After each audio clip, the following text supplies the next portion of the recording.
Yeah. There's no way. We're going to talk a little bit later on parenting, on how to be okay being wrong. Yeah, I know. I'm going to write these guys and let them know they're wrong. So if you are a weak, pathetic loser, I'm coming for you with my vote. And I'm telling everybody else in the world to do it. Because it's totally uncalled for that the citizens have to be subjected to criminals, and you are allowing it to happen. One of the biggest lies that society tells us, especially us men, is that you should be a self-made man. You should just know how to do all these things. It should just come naturally to you. And if it doesn't, then there's something wrong with you. That is a lie from the pit of hell.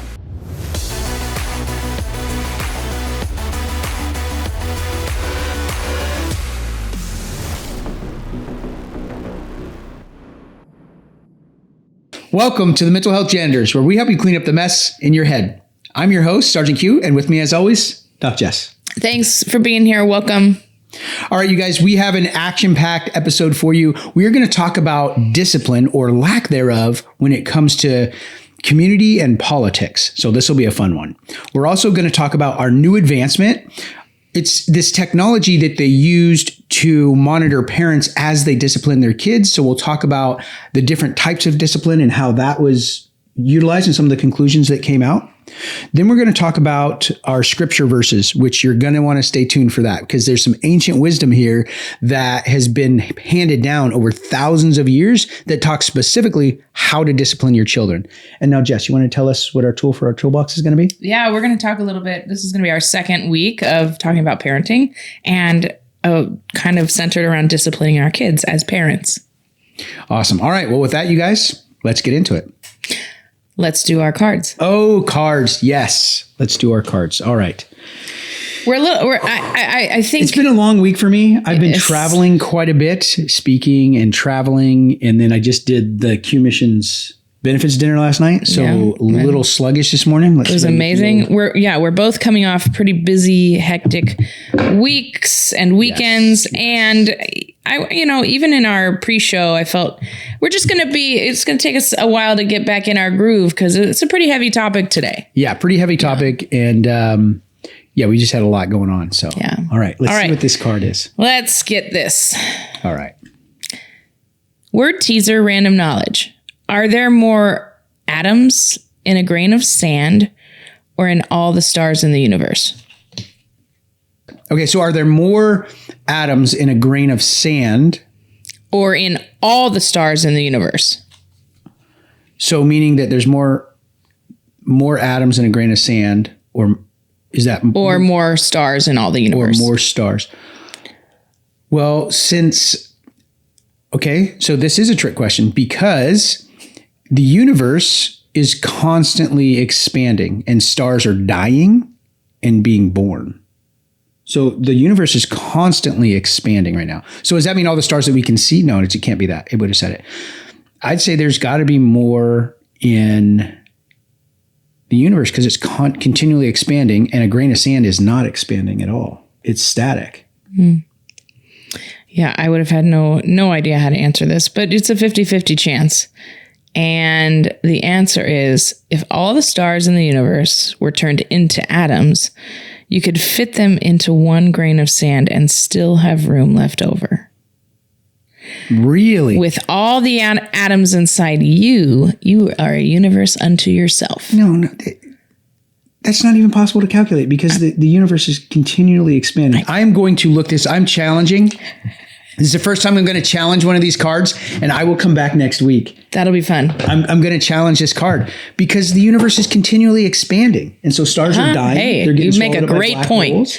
They're new. Yeah, it's continually expanding. So at the rate, you could probably calculate at the rate that the universe is expanding, how many new ones are being built out. But yeah. There's no way. We're going to talk a little bit later on parenting, on how to be okay being wrong. Yeah, I know. I'm going to write these guys and let them know they're wrong. I think we need a flag that you can throw for a challenge. Challenge flag. This one. Yeah. Well, yeah. If I'm wrong, great, but I don't think I am. Yeah.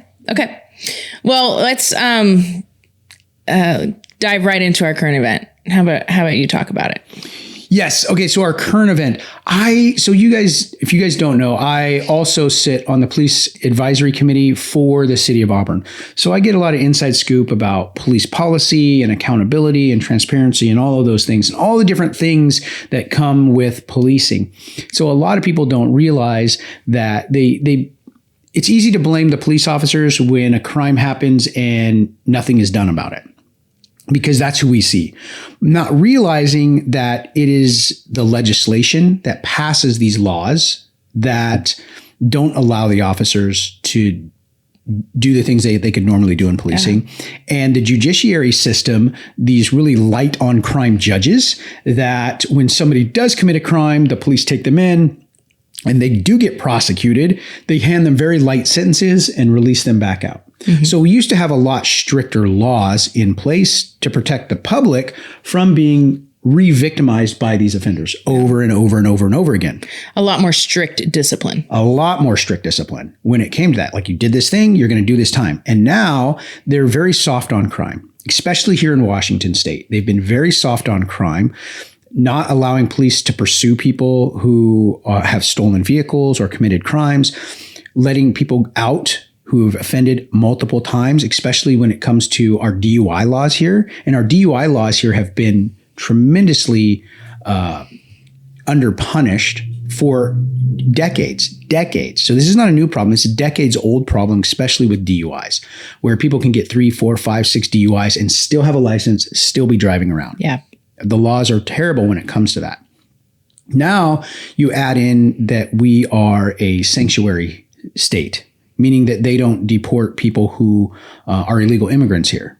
Now, it's not like we're advocating for they deport all illegal immigrants. That's not it. But if somebody who is an illegal immigrant commits a crime, it used to be, and in a lot of other states it still is, that they would automatically deport them back to whatever country they came from. You commit a crime here and you're out. That's how they were dealing with these illegal immigrants who are committing crimes. Just deport them. Washington state has stopped doing that. It's a moratorium on it. More of like, it was like the mindset of, you can be here as a privilege, but it's not a right. Yeah, they're kind of turning a blind eye. Like, look, we knew you broke the law to get in the country, but we're really not going to do anything about it. But when they commit a crime, then that's it. They're gone. And that's what was happening. And that's what happens in a lot of other states. But here in the last 4 or 5 years, the governor's policies, Inslee's policies specifically, and the legislation, the laws that have passed, has stopped all of that from happening, just for political points. And it has had a horrible outcome for the public, for all of us. And specifically for our current event today, and somebody that we are close to who knows really well. All right, so here's the setup. You're going to watch a clip by Brandi Kruse, the Undivided podcast, where she talks about an illegal immigrant who has had multiple DUIs, multiple criminal history, hits and kills a Washington State Trooper who we don't know personally, but we know through friends of a friend, our pastors and a lot of church members knew this family and knew Trooper Gadd. And so this is the setup. This is the clip you guys are going to watch. For those of you who aren't familiar with Trooper Gadd's murder, he was working a DUI patrol on I-5. He was pulled over on the side of the road to catch DUI drivers when an alleged DUI driver who was high and drunk slammed into the back of him and killed him. Gadd was only 27 years old. He'd only been with the state patrol for 2 years. He has a wife and a 2-year-old daughter. And the man who killed him is in the country illegally. And so this is a story that obviously is devastating no matter who killed him, but has taken on, I think, different political connotations and become part of a larger national debate around illegal immigration. And particularly in the case of the man who killed Trooper Gadd, he's had many run-ins with law enforcement over the past decade in Washington state, and there were opportunities, if we weren't a sanctuary state, for him to have been deported from the country, and for us to, not have been there yesterday, for Trooper Gadd to still be alive, to keep our community safe, and to be a husband and a father. But I will say it's hard to ignore some of the politics at play with the climate around law enforcement right now. One thing I was pretty surprised by is Governor Jay Inslee was there. Now, in the past, Governor Inslee has been explicitly told not to come to the funerals of fallen officers. That has happened multiple times over the years that I've covered these, where the governor was explicitly asked by the family not to attend. But I just figured, I'm sure Governor Inslee won't be invited, just because a lot of law enforcement families tend to not like him very much. But he was there. He got walked in and seated about half hour before the event began. And I got to say, I'm really glad he was there. I did not think I'd feel that way. I was really glad he was there, because he had to sit front row, 10 feet from the casket holding the body of a Washington state trooper who was serving his state and serving the governor, Trooper Gadd. And not only did he have to sit there in front of the casket, he had to sit right across the aisle from Trooper Gadd's young wife and Trooper Gadd's 2-year-old daughter, who was doing what a 2-year-old does. She's too young. She doesn't know what's going on. She was, waving to the honor guard and, trying to talk to them and going up to the tables, holding all these memories and pictures of her dad. And Inslee had to sit there, and he had to see what that loss looks like and what that loss feels like and how many people a loss like that devastates. I will also say that for the first time, I think, ever in all the memorials that I've been to or covered for a fallen officer, things got, I won't say political, but there was some honesty up at the podium about the climate for law enforcement, some brutal honesty. And it was really freaking refreshing. I think sometimes with these, people want to, there's kind of a decorum that's expected, and, you don't want to offend anyone. But Matt Karchunas, I'm going to probably butcher that name. He's a pastor at Faith and Victory Church in Auburn. And he is a pastor for the Gadd family. So he knew Trooper Gadd well and the rest of Trooper Gadd's family well. Well, he got up, and I'll tell you what, first of all, he was very passionate and upset and reflective of what a great guy Trooper Gadd was. But he also said this, again, just a few feet from Governor Inslee. I honor you who serve and protect our communities. My late father retired from the Seattle Police Department. Every one of you is to be commended for your work. But the last 4 years have seen a dramatic shift in the honor and respect for those in your profession. It's disgusting. You need to hear that what your work that you do is worth it. Chris saw all of that over the last 4 years, and he still stepped up. Those in law enforcement today, I want to finish by speaking to you, because your job and your profession is one of being on watch.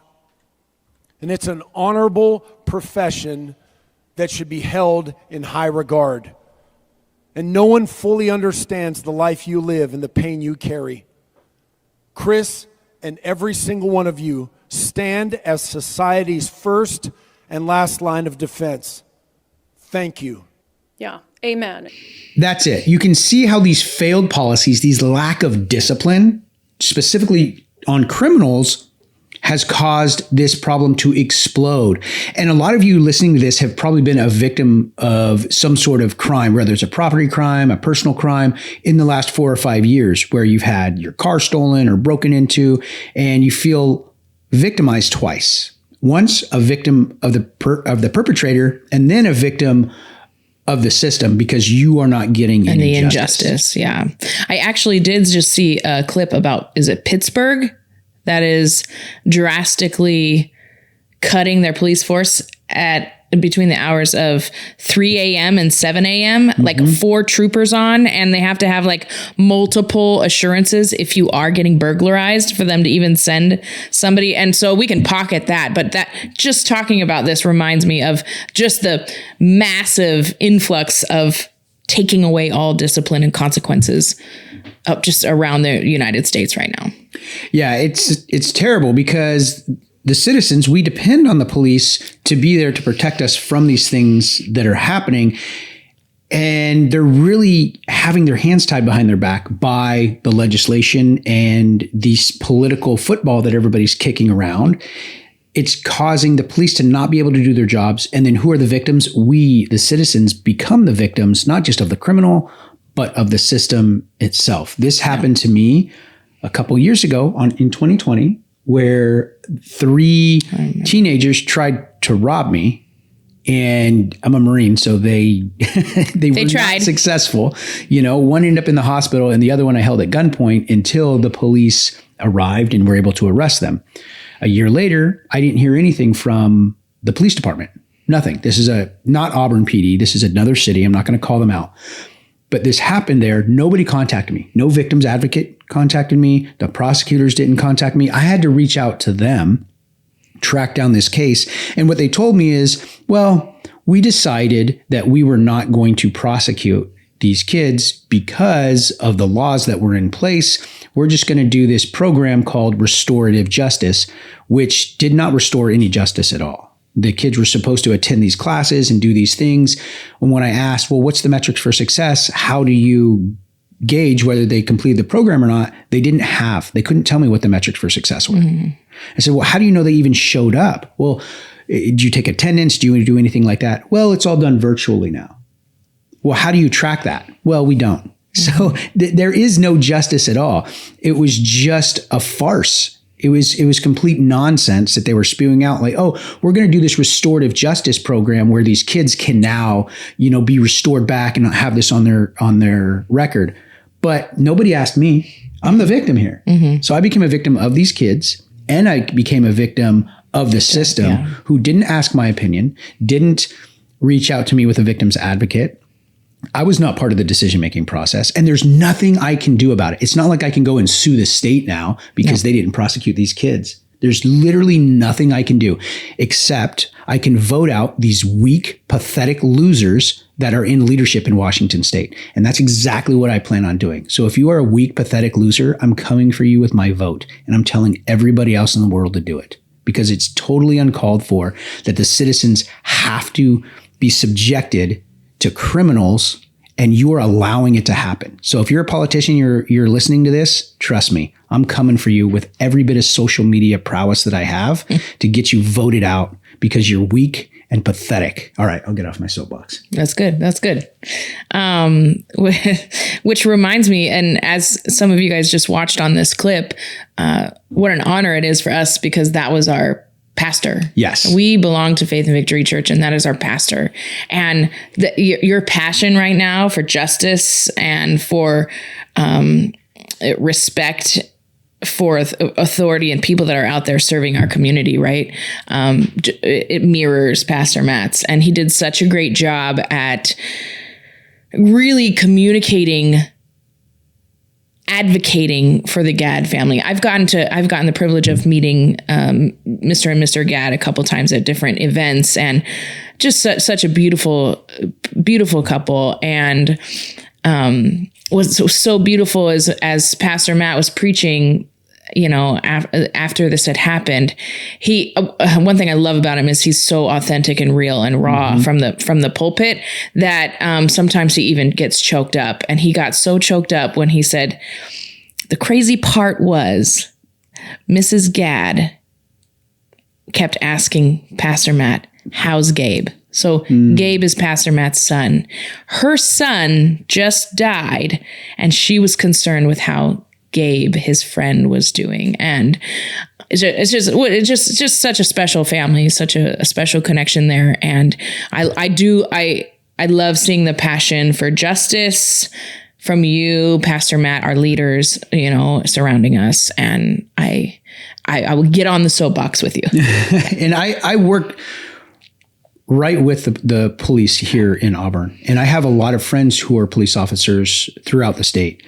And so I don't want to say I know more than most, but I'm involved, I think, with law enforcement more than most, because definitely more insight. Yeah, because I take the time to show up to these meetings and learn about them and learn about the struggles and understand what's happening. It's really easy to blame the police when these crimes go unsolved or these crimes go unprosecuted, because that's who we see. But it is not their fault. they are held to the standard of the law, which is done by the legislators and by our leaders. Local city leaders have a tremendous amount of power when it comes to what the police can and can't do. Yep. And so does the state governor.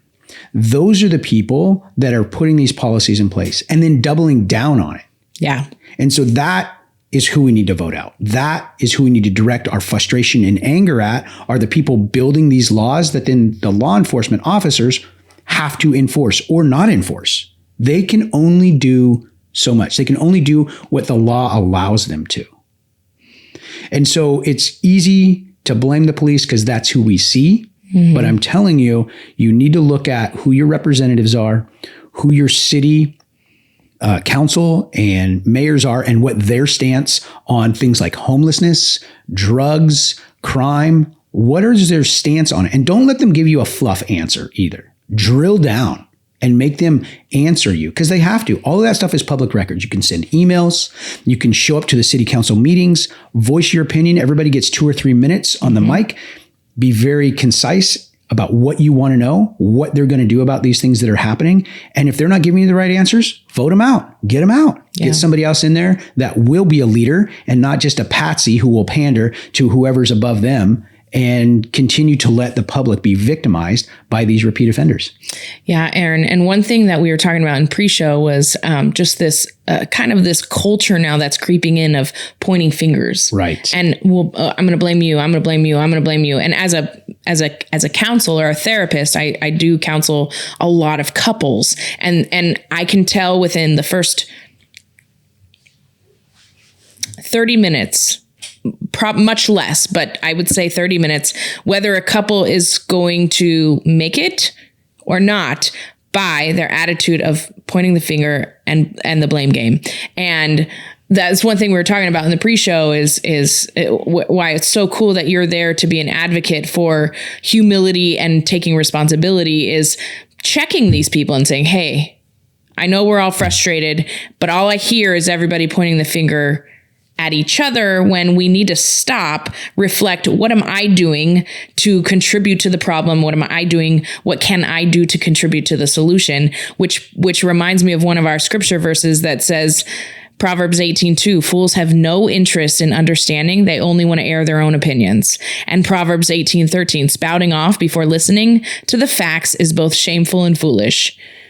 And that's just the culture that we live in right now. It is. And so I'm on this police advisory council, and it's made up of, I want to say 26 or 27 different demographics. So any kind of demographic you could think of is in this room, and we're talking about these issues in the city when it comes to policing. So you have Black, white, Hispanic, business owners, veterans. I'm the veterans rep. You have Asian Pacific Islanders, you have LGBTQ, you have all these different demographics. There's like 26 or 27. So it is a wide variety of people who are inside of this room having these discussions with the police. So we have the chief there and a commander there. There's people from the faith community that are there, all trying to solve these problems. And then we take these recommendations to the city council and to the mayor. And we're really a thorn in their side, because as they claim that they represent the people, they really don't. When we have such a diverse group of people, we really are more of a snapshot of the community here in Auburn. And so we push against some of these nonsense policies that they have at the governmental level, and they don't really like that. We're definitely a thorn in their side. And so what I would tell everybody, if you're frustrated right now with the current state of affairs, if you're frustrated with the current policies and the administration, you have to do something about it. Just complaining doesn't do anything. Go join one of these civic groups that are actually taking action. Go write letters. Go show up to these things. Otherwise, you have no room to complain. And if you're listening and you're not a voter right now, yeah, you have no soapbox to stand on. You have no, I don't care what your opinion is. If you're not going to vote, then it doesn't really matter. You have to vote. That is your power. That is what we have been given as American citizens, the power to vote and get these people out. Now, when you talk about the national election, your vote, it doesn't really matter. Okay. I'm just it's done on a totally different scale. But in your local elections, in your city, in your county, and in your state, your vote really does matter. And it makes a huge difference. And a lot of the times people don't even know where to start on doing this. So maybe we can give a side informational video for people with a link to how to figure out. It can be very confusing for us lay people, Aaron. Yeah, I think it can. I think you're right. Yeah. I think you're right. Okay, so I will put something together. Good. And we'll link it on our page if you guys want to understand the political system and how it works. I'm not going to create a video for you guys, but I will find the information and I will post the links, and you guys will be able to look at this and understand how you can get involved politically, and how every letter that you write to the mayor or the city council becomes public record, and they have to respond. They have to. Mm-hmm. It becomes public record. And that's where you really get power, is when you start putting a squeeze on these guys and pushing them in the direction that we, the public, want them to go. Sure. Otherwise, they're just going to run rampant, which we've seen happen. Yep. 50% of Americans say that they or a loved one have suffered from mental health crisis. Together, we can change all that. Introducing QActual, a revolutionary new peer-to-peer based mobile application. Personalized to fit your lifestyle, with pinpoint GPS location in times of emergency. Connecting you to your care provider. With QActual, we will move you forward. Download QActual now and visit QActual.com. All right, so our new advancement isn't necessarily an advancement. It's a research study where they used some technology. What they were doing is they looked at 60 different families, different nationalities, different social, economical spaces on the ladder, and looked at how did they discipline their kids. And since we're talking about discipline, I thought this study would be a perfect fit. They wanted to look at different ways that children were disciplined.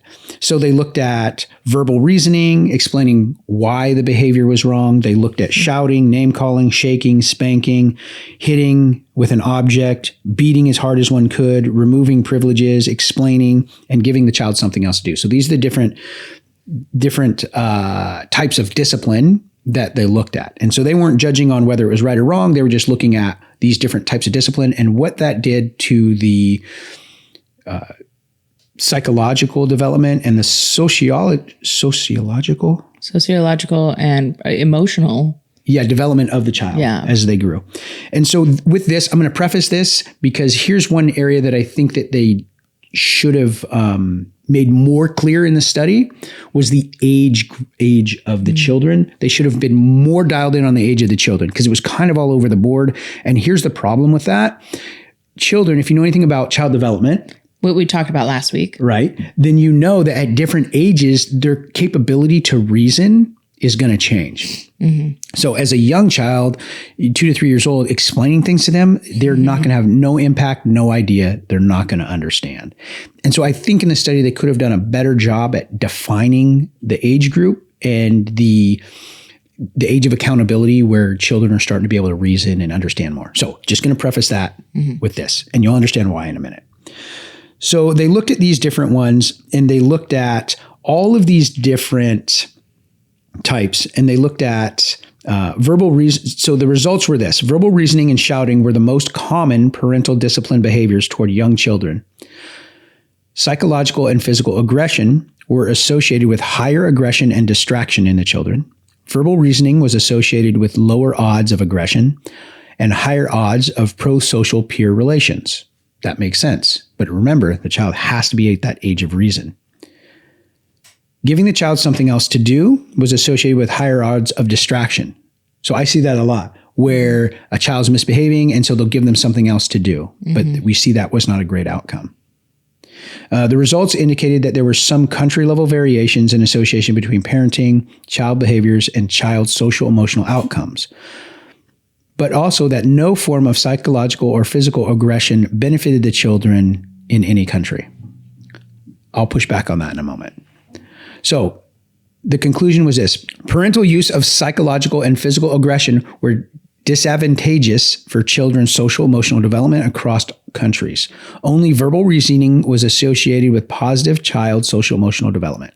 So they're saying that the authors are saying there should be a greater emphasis on that, on reducing the parental use of psychological or physical aggression. Now, here's where I will push back on that. And you being a counselor, Me too. You have your own opinion, but my opinion is when the children are very young, that you cannot reason with them when they're, from like 2 years old to about 5 or 6 years old, they have a limited capability of understanding consequences. So reasoning with them is very, very difficult. But pain is the perfect teacher. So this is Sergeant Q's advice on parenting, and yours might be different. Mm-hmm. When they're at that young age and they want to touch the stove and it's hot, you can tell them it's hot all day long. There's nowhere for them to understand what that means. Or, hey, this is going to cause you pain. They're not going to understand that. So if they reach for that stove and you give them a crack on the hand, they experience pain. They automatically associate, touching the top of the stove is dangerous. Yep. It caused me physical pain. I'm not going to do that. Pain is a perfect teacher. Same thing if a kid wants to run out in the street and you swat them on the behind and they realize crossing this street is going to get me cracked on the hind end. Yeah. I'm not going to do that. Now, when they're 15, you can reason with them. Yeah. But when they're 3, they don't understand that. But they definitely understand pain. Yeah. And the problem with a lot of research studies on different discipline styles, right, is they're going to group any kind of, because that's just the culture we're in right now, they are going to group any kind of physical discipline in that physical aggression, even though I never, ever, ever advocate for a guardian or a parent to physically discipline a child out of emotion, out of anger or frustration. Never. So that's where the aggression comes in. Okay? I agree with that 100%. And so when you hear these people like, these kids need to get whooped like I was, like, no, you don't ever physically discipline your children when your emotions are involved, when you're at a heightened state of anger or frustration. Never. To me, that's abuse. Okay. And we can have a talk off screen if you want. Yeah. Now, I won't go there, but there is a very different outcome if you did the research of people who, and this is public knowledge. Anybody who knows me, I spank my children. There are seasons in both of my kids' lives where they went through very rebellious ages, normal rebellious ages between the ages of 3 and 4. And that's where they're testing boundaries. And that's where they're seeing where they can get as close to the line as they can. And that's when my children literally got 6 to 8 spankings a day, sometimes for weeks at a time, because we were establishing the structure and expectation and standards in our homes during those times. Now, I never, ever, ever put my hands on my children when I'm angry or frustrated. Never once. It was always very structured and loving. It was go to your room, go talk to them. And 3 or 4, it's hard to reason, but I still made the habit of go to your room. And at 3 and 4, they understand, go to their room. And the routine of it, we were able to talk about, why the discipline is coming and what a different outcome. And we're going to get into this later, but my disclaimer is any research study that you read about physical discipline, they don't know how to distinguish the difference between a healthy, loving physical discipline, like one swat to the butt that's just going to sting a little bit. And Washington state law says that we are allowed to physically swat on the bottom without any injury. Right. And we can go more into detail about that later as well. But they're going to group it all under physical aggression. And so all this people will say, there's all this research and studies that says spanking is maladaptive and doesn't work, which is it's taken out of context. Yeah, I agree. And so that's why I wanted to just preface that. I mean, it's great that they're using technology to track this and study this. But like I said in the very beginning, there's just some issues that I took with how they collected the data and how they grouped it together, because I don't necessarily agree with the way that they did it. I like the outcome of the study and I agree with it, but there are some pieces that were misleading in the data. I would agree. So and they didn't address that. They could have very easily addressed that in the conclusion of the study, but they didn't. They just brushed right over it. So I want to go there though, Jess. You said I don't want to go there, but I will go there because I understand the brain and how it works. Yeah. When you're in that heightened state, when you're in that emotional state, you are entering into a mental health crisis. That's what's happening. And so you have when you're overwhelmed by emotion, you have reduced cognitive thought process, reduced good decision-making skills and long-term planning, and the ability to overcome impulses. So if you are in a good mindset, you may swat your child once or twice. But if you are amped up and you're over emotional, you may take things too far and cause injury. And that's where maladaptive discipline behaviors start. Yeah, that's really good. I'm so glad you added that. And so that's what happens. That's why you need to wait. That's why you need to wait, so that you're in a good mindset where you can have good decision-making skills and be able to use the proper amount of force and discipline and not go overboard. And that's why I really want to push that onto you guys. If you use not capital punishment, if you use physical form of discipline, like a spanking. Yeah. So if you use, physical form of discipline, you need to do it when you're in a rational mindset, not an emotional one. Yeah. And I go very detailed and deep into these subjects in my parenting class. But one thing I do tell people is, if you have abuse in your past and you don't feel confident that you can control your emotions, you are never to put your hands on your kids. There are other consistent ways of discipline that can be productive for you and your family. Yeah. And you have to do some work for yourself with a counselor or something, education, processing through your own abuse for you to get on the other end to be able to see the benefit of what loving, structured physical discipline could look like with one swat on the butt, something like that. But if you can't control that, I do not advocate for you to use a physical form of discipline for your kids. And I see, and we'll wrap this up, but we also see that people go the extreme other direction, where they do zero discipline because their discipline was so abusive. Yeah, and so they're just like, I'm not going to do anything like that.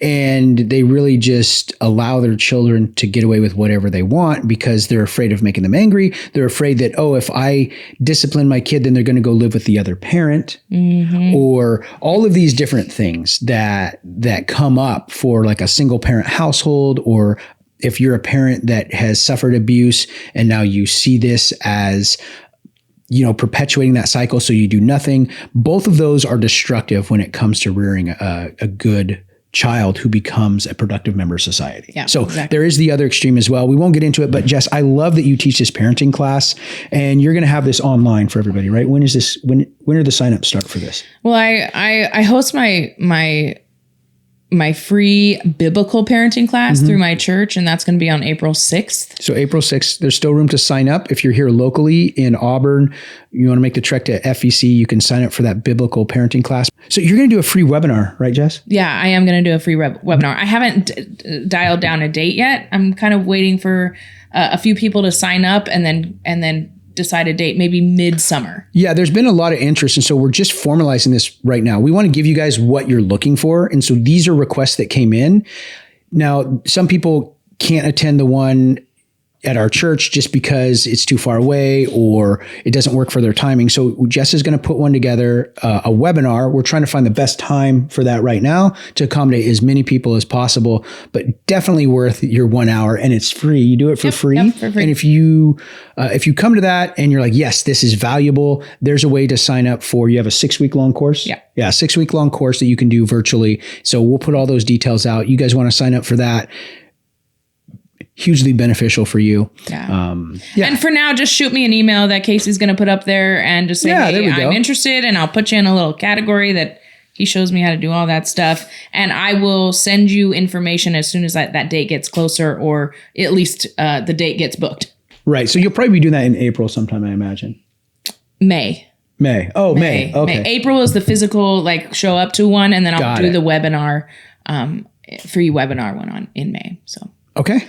Perfect. All right. Well, I'm gonna go into the actual scripture of the day. Sure. Let's do that. Of the day, and right, because we're talking a little bit about discipline, and so the scripture for today is found in Proverbs 29:17, and it says, "Discipline your children, and they will give you peace of mind and will make your heart glad."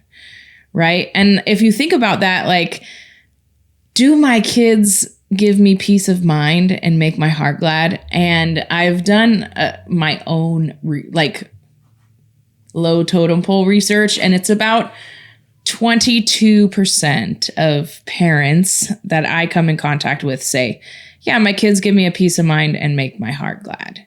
And I can tell you with full confidence, I have children that give me peace of mind and make my heart glad. And it's because I have from day one taken parenting very seriously, and I've been an intentional parent, right? As a single mom, and now as a married, like I've been through being a single mom. I've been through having a blended family. I've been through co-parenting, and it's hard. All of those seasons, all of those situations can be very hard, but we also can overcome and create good human beings. Yeah, absolutely. I agree. There's another verse, and it's not in here, but as you were talking, it brought it up, and maybe Casey can pull it up, where it talks about fathers don't exasperate your children. Why are you taking my... Sorry, you got that one too? It's literally right here, Ephesians 6:4. Oh, there we go. Okay. So it just came up for me. All right. So I'm over here stealing Doc Jess's thunder. That's what Marines do. Yes. So, okay. Yes. Sorry. Go ahead. So we're going to dive right into our tools, right? And today I don't have like a hard copy tool for you guys. This is just informational. And I'm so glad that you brought that up because that's how we know the Holy Spirit is working in here. Amen to that. Seriously. Yeah. So our jobs as parents or guardians and our purpose is we are the most influential in assisting to mold the character, build confidence, nurture, train, guide, discipline, and disciple our kids. Okay. Mm-hmm. Ephesians 6:4 says, fathers, do not provoke your children to anger by the way you treat them. Rather, bring them up with the discipline and instruction that comes from the Lord. There's so much more to this than just I'm provoking you to anger. We think like, even I did it for years. I would yell at my husband, not yell. Okay. I'd be like, hey, the Bible says don't provoke. Cause he'd like, I'm not touching you type thing. Right. But that's not what they're talking about. It's not what it's talking about. It says literally, rather bring them up with the discipline and instruction that comes from the Lord. So diving into this means so much more than just provoking, right? If you're not bringing loving yet consistent discipline and instruction, it will bring uncertainty to your children and they will be confused, and that leads them to anger. And so for the kids that, man, I like that research, right? Yep. Because the aggression and the inconsistency of all those parenting discipline styles that they researched that created distracted kids and undisciplined kids. That's because the children are confused. Children thrive in structure. They thrive when they know what the expectation is clearly, and they know how to reach the expectation. And when those lines get blurred, kids get confused. They push limits. Every kid pushes every limit they can. And without that consistency coming from the father, it creates chaos and anger in the house. Yeah, absolutely. Here's the other thing that fathers bring to the table that's really cool. And there's a lot of research on this: rough play and risk taking. Fathers are really good at this. And this helps build confidence and trust in the child. And it also allows them to take risks and see what those physical limitations are. As where moms are not as great at doing that and letting them take risks, but dads do, knowing that they're going to get hurt, but not real bad, but that pain is going to be a perfect teacher. Yeah. And so allowing them to take risks, allowing them to have rough play, that helps build up so much confidence in a child. And we see that in single parent households where the father is absent, that there are a lot more timid children coming out of that, and a lot less disciplined children as well when it comes to having a split household. The research does show the anxiety levels of children that come from a single mother home is much higher than those coming from a mother-father home. Yeah. And so here's some of you guys listening right now are probably like me, who didn't grow up with a dad, or not a really good one anyway. And so you don't know how to be a dad. Like there's no manual on this. There's no course you can take on there is. how do we be a dad? Well, not in school is what I'm saying. Sure. Not in school. There was nothing that was available to me. And growing up for me, these aren't things that were talked about. Yeah, of course. Now, we're really breaking the silence on this. Yeah. We're talking about it and we're bringing things out. Now you do have things available like Jess's course. But that wasn't available to me when my kids were young. That wasn't something that was talked about. So if you're a parent right now and you're like, I don't know how to do these things. Nobody ever showed me. I didn't have a good role model, like me either. But there's stuff available now. So don't be ashamed of that. Don't be embarrassed by that. One of the biggest lies that society tells us, especially us men, is that you should be a self-made man. You should just know how to do all these things. It should just come naturally to you. And if it doesn't, then there's something wrong with you. That is a lie from the pit of hell. Yeah. We need somebody in our lives to walk alongside us, to mentor us, to teach us, to show us. We need that stuff. YouTube has been a great father to me when it comes to building things around my house, fixing things around my house. I didn't know how to do it. There's this wood shop guy. It's called Grandpa's Wood Shop. And I watch this guy all the time. He's this old grandpa teaching me how to do woodworking because I didn't have anybody to teach me that. So there are a lot of resources now to help you learn how to be a better father. And so I was raised by a single mom. She did a great job. She did the best she could, but she couldn't be a father to me. And so I always grew up missing out on a lot of things and then feeling really embarrassed about it as I became a man and a father, not knowing how to do these things. One of the best books I ever read was called Fathered by God by John Eldridge. And it talks about this. So good. It really healed a lot of my heart and it took away the embarrassment that I felt with not knowing these things. Yeah. It showed me that God would bring other men into my life to father me through different seasons. And when I look back now, I see that. And so I'm no longer embarrassed to ask people for help. Like, hey, I'm struggling in this area. Can you help me understand this? And these men are happy to do it. And eventually you'll become that man that can then father other people through different seasons of their life. And that's why the bride of Christ, the church, the visible church, is so important.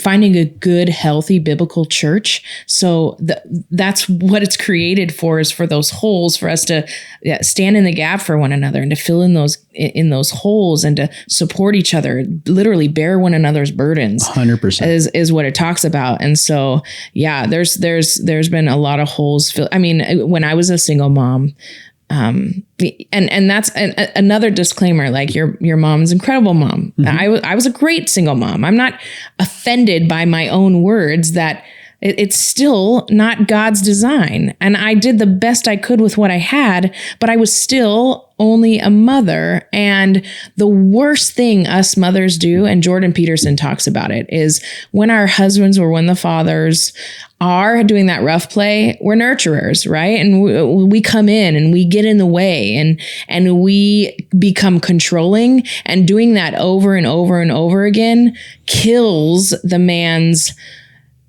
desire, and they feel rejected and they feel like a failure, to where they just retreat, and then they never feel the confidence to do it again. And so if you don't hear anything else from me today, moms, if you're married or raising your children with the children's father, get out of the way when they are being fathers. Let them be fathers. The worst thing you can do for your kids is to get in the way of them building that different kind of bond with their fathers. You know how I know when Jess is serious? When she pulls out the knife hand. She's like, Moms. Did I knife hand it? You knife handed the whole time. Whew. Go back and do the replay.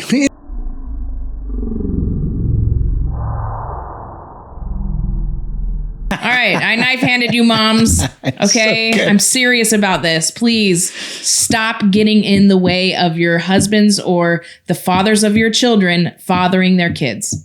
Stop it. Perfect. Yeah. Perfect. I'm going to end with this scripture here. It says in Luke 6:45, it's talking about how the heart is the foundation of our behavior. So we can't get too much into discipline, but in the next following weeks, maybe next episode or the episode after that, we're going to talk specifically on reproving, which is the verbal expression of correcting our children, because we can't discipline without that. They need to come together, right? Because it says in Luke 6:45, the good man brings good things out of the good stored up in his heart, and the evil man brings evil things out of the evil stored up in his heart. For out of the overflow of his heart, the mouth speaks. And that's why it's so important to not just discipline behavior, but get to the heart of our children's behavior, because that is what's going to change character and not just behavior. That's what's going to create kids to desire righteousness, or to desire to help and to serve and to be good productive members of society, is when their heart is changed, not just their behavior. We talk about all the time, the puppy, that if you ever have a puppy and it pees in the middle of your carpet, right? You're like, no, you rub the nose in it and you spank it and you leave it there. Are you advocating for rubbing the nose? No, you asked me that last time. No. Sorry. Okay, what were you saying? I was just trying to tease you, but probably not a good He teased time. me last time too. Yeah. Right? When you do that, the puppy just thinks, oh, I'm not supposed to do that right here. I just got punished for it. Yeah, I thought you were going to go do it in the corner. Yeah, so then he goes and does it in the corner. No, you have to, in the middle with a puppy, you have to catch them in the act and redirect them outside and say, oh, good boy, right? And so then they're like, oh, I go out here to go potty. Right. That's what we have to do with our kids, is redirect them in love when they do make mistakes. So the other really cool thing about this, and I talk about it all the time, the negative bias. Yeah. So when you do have to discipline them and share something like, hey, you did this is wrong, you have to make a conscious effort to also praise them for the things they do well. And you don't have to do that in the moment.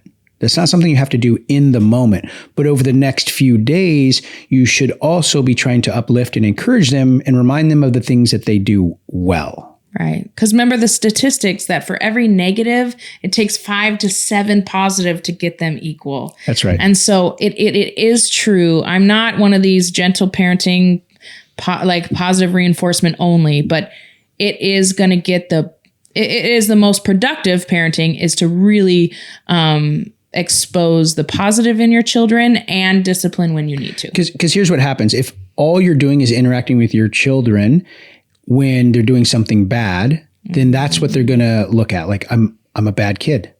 I'm always getting in trouble. I'm always doing something wrong. I'm never good enough. That's what that internal voice is. And some of you are probably nodding your heads like, yes, that was me. That's how I felt. That's 80% of my clients. It's because you didn't get that positive reinforcement, which you do need. Now, I'm not saying do it in the moment, because that's not the right time, but you definitely need to make a conscious effort to give your kids accolades with things they do well. If they do things mediocre, don't praise them for that. I'm not a participation parent. I'm not a participation trophy parent. Yeah. So I'm not advocating for giving them accolades for average behavior, but take a conscious look at the things that they are doing well and commend them on that. Yeah. It's very, very important. Like when I say, hey, Autumn, can you please go get your dirty clothes and put them in your hamper and bring them to the laundry room. Like, she goes and does it quickly first time, doesn't, not like, I'm going to pray. I'm like, hey, you know what? That was really cool to watch you just do what I asked you to do right away. Like, sure, it might be mediocre. Like, that's not mediocre. It's just like reinforcing that is the behavior we're looking for. Yes. And it really encourages her. I can see it light up on her face. Like, really? I did. Oh, okay. And it's just going to make her want to do that, right? So that's right. Because when she gets praised, she accomplishes a small task. She gets praised. Her brain releases dopamine. And that dopamine motivates her to do the next thing. And so what you're really doing is hitting those dopamine centers, and you're helping your child train their brain for good behavior. Mm-hmm. That's literally what's happening on a biochemical level inside the brain. So it's not just giving them praise for no reason. When you do it, it activates that center in their brain that releases a dopamine hit, and those dopamine receptors take that in, and it excites them. It makes them feel good and want to do it again and again and again.